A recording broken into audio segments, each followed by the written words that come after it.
High বন্ধুরা, তোমরা সবাই কেমন আছো? আশা করছি সবাই খুব ভালো আছো। আজ চলে এসেছি তোমাদের আরও একটা নতুন ভিডিও নিয়ে। তো দেখো, প্রথমেই আমরা বাড়ি থেকে বেরিয়ে পড়েছিলাম, আর আজকে ছিল হয়তো ষষ্ঠী, তো আমার ঠিক মনে নেই, ষষ্ঠী বা পঞ্চমী, যাই হোক কিছু একটা ছিল। তো দেখো, তারপর চলে এলাম আমরা এখানে জিরাটে। প্রথমেই চলে এসেছি পার্কের মাঠে, আর এত পরিমাণে হাওয়া দিচ্ছিল, আর কিন্তু প্রচণ্ড গরম ছিল আজকে। তো সেই জন্য আমার শাড়িটা পরে ভীষণ অস্বস্তিকর লাগছিল, আর চুলগুলোর কি অবস্থা হয়েছে গাড়িতে এসে তোমরা তো দেখতেই পাচ্ছ। সত্যি গাড়িতে এসে যে গুজে উঠলে না, চুলগুলো শেষে এমন অবস্থা হয়ে যায় যে কি বলবো। তো দেখো, এই প্যান্ডেলটা খুব ভালো করেছিল, আমরা ফার্স্টেই এই প্যান্ডেলটাই দেখতে চলে এলাম।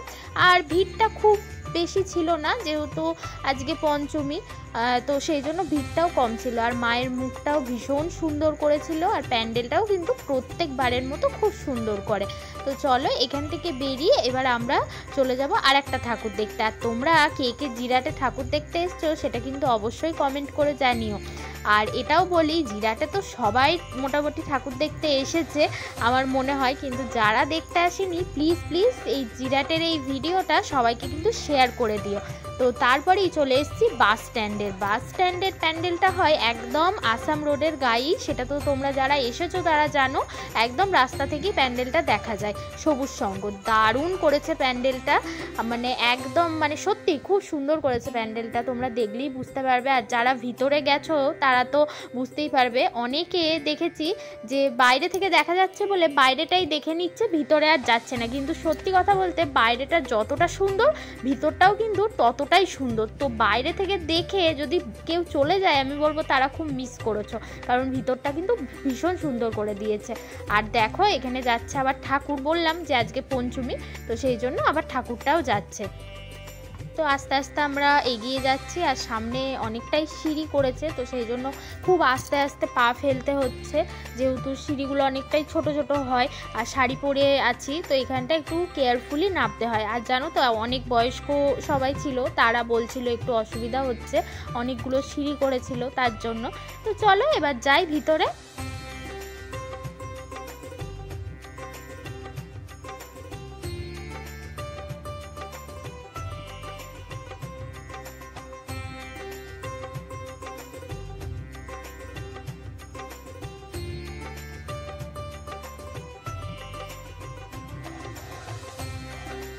আর প্রত্যেকটা দুর্গা প্রতিমার মতো এই দুর্গা প্রতিমাও কত সুন্দর হয়েছে সেটা তো তোমরা দেখতেই পাচ্ছ, অসাধারণ হয়েছে। দেখো, মাকে পুরো সাজসজ্জা করে সত্যি অসাধারণ লাগছে। তো তারপরেই চলে এসেছি আমরা বিয়ে বাড়িতে। না, আমরাও প্রথমে বিয়ে বাড়ি ভেবেই ভুল করেছিলাম, আমরা তো চলেই যাচ্ছিলাম, আমরা ভাবছি হয়তো বিয়ে বাড়ি, তো এবার হয়তো প্যান্ডেল হয়নি, যাই হোক এরমই ভেবে চলে যাচ্ছিলাম। তারপর কয়েকজন বললো, না দাদা, এটা বিয়ে বাড়ি নয়, এটা তো বিয়ের প্যান্ডেল, বিয়ের গল্প। তো এত দুর্দান্ত আমার প্যান্ডেলটা লেগেছে, তোমরা হয়তো অনেকেই দেখেছো প্যান্ডেলটা, তো ভীষণ সুন্দর। তবে দুঃখের বিষয় কি জানো, আমরা প্যান্ডেলটা সাজানোর আগেই চলে গেছিলাম, মানে পঞ্চমীর দিনও সাজানো হয়নি, তো সেই জন্য আমরা পুরোপুরি সব কিছু দেখতে পারিনি। ওই টুকটাক যেটুকু সাজানো ছিল সেইটুকুই দেখে একটু ফটো তুলে, আর সেই ফটোগুলো নিশ্চয়ই তোমরা আমাদের ফেসবুক পেজ আর ফেসবুকে দেখেছো, তো সেইগুলো তো ভীষণ ভালো লাগছে। দেখো, প্যান্ডেলটা একদম বিয়ের, একদম পুরনো দিনের বিয়ে, মানে আগেকার দিনে যেমন বিয়ের অনুষ্ঠান হতো ঠিক সেই রকমও রেখেছে, আবার আধুনিকতাকেও মাথায় রেখে ঠিক আধুনিকভাবে যেভাবে এখন বিয়ের অনুষ্ঠান হয় ঠিক সেটাকেও মাথায় রেখেছে। আর দেখো, দুর্গা প্রতিমাও এখানে ঠিক সেইভাবেই সাজিয়ে তোলা হয়েছে, আর এখনও অবধি দুর্গা প্রতিমা সাজানো হয়নি, মণ্ডপ রেডি হয়নি, তোমরা দেখতেই পাচ্ছ। তো আমরা এইটুকু দেখেই চলে এসেছি।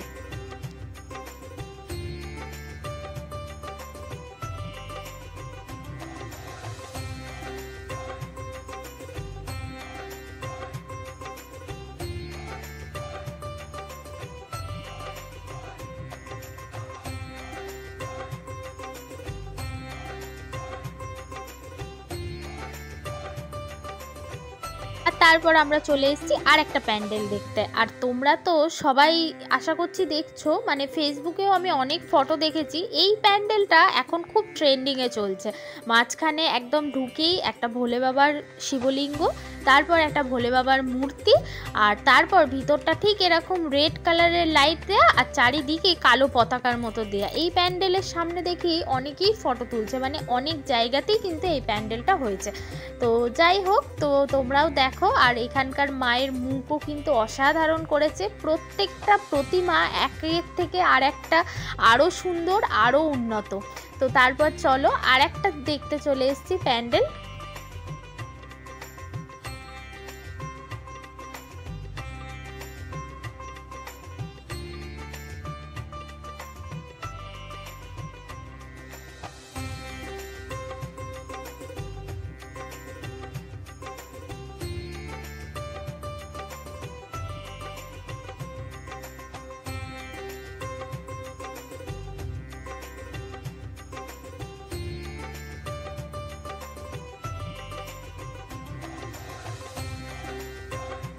এই প্যান্ডেলটা সব থেকে বিশেষত্ব, মানে যেটা আমার সব থেকে বেশি ভালো লেগেছে, এই ফোয়ারাটা এত হাওয়া দিচ্ছে, তো পুরো ছিটকে একদম সেই কুয়াশার মতো আমাদের গায়ে এসে পড়ছে। দুদিকে এই ফোয়ারাটা কিন্তু অসাধারণ লাগছে। আর দেখো দুটো পরীও দাঁড় করিয়ে রেখেছে। তো এই প্যান্ডেলটাও কিন্তু ভীষণ সুন্দর করেছে, খুব ভালো হয়েছে। জিরাটের প্রত্যেকটা প্যান্ডেল সত্যি এবছর দারুণ হয়েছে। তো তারপরে চলে এসেছি সব থেকে বড় যে পুজোটা আমাদের এখানে হয়, সেটা হচ্ছে আদি বারোয়ারির মাঠ। তো সেখানে চলে এসেছি।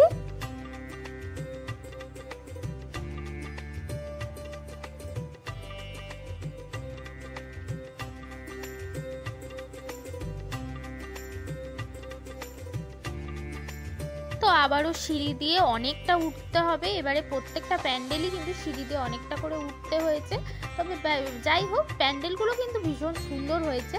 তো দেখো এখানে লেখা আছে জিরাট আদি বারোয়ারি। তো তারপরেই আমরা এখানে প্যান্ডেলে ঢুকে গেলাম। আর ঝাড়গুলোও কিন্তু ভীষণ সুন্দর লাগছে। ভিতরটা ঠিক এইরকম, মানে বাইরে থেকে যাওয়ার আগে ঠিক এইরকম একটা লম্বা বারান্দা মতো পড়বে। তো তারপরে ভিতরে গিয়ে ঠাকুরটা।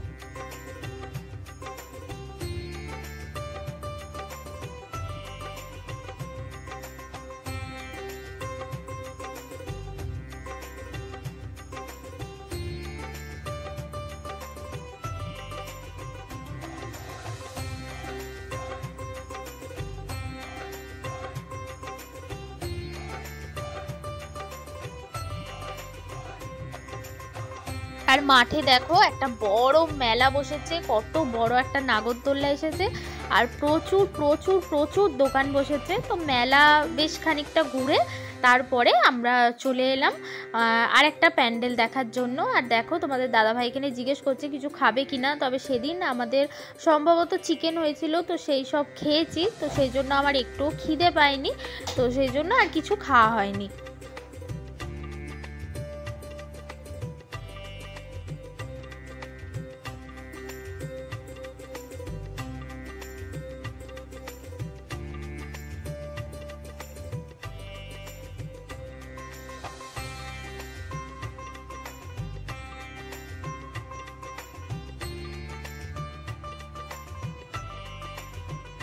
আর সব শেষে আমাদের এবার জিরাট স্টেশন পাড়ার প্যান্ডেলটা তোমাদের দেখাবো। দেখো এটাও ভীষণ সুন্দর করেছে, কিন্তু লন্ডনের একটা ব্রিজ, মানে দুর্দান্ত করেছে এই প্যান্ডেলটা, খুব ভালো হয়েছে। তো দেখো লাইট শো হচ্ছে, সেটাও তোমাদের সাথে একটু শেয়ার করলাম। বললাম প্যান্ডেলটা একদমই ফাঁকা ফাঁকাই ছিল, তার কারণ যেহেতু পঞ্চমীর দিন, তো খুব একটা ভিড়টা হয়নি। তো প্রতিমা দর্শন করে তারপর আমরা বাড়ি চলে গেলাম। তোমাদের ভিডিওটা কেমন লাগলো অবশ্যই কিন্তু কমেন্টের মাধ্যমে জানিও। সবাই ভালো থেকো, সুস্থ থেকো। আজকের মতো টাটা।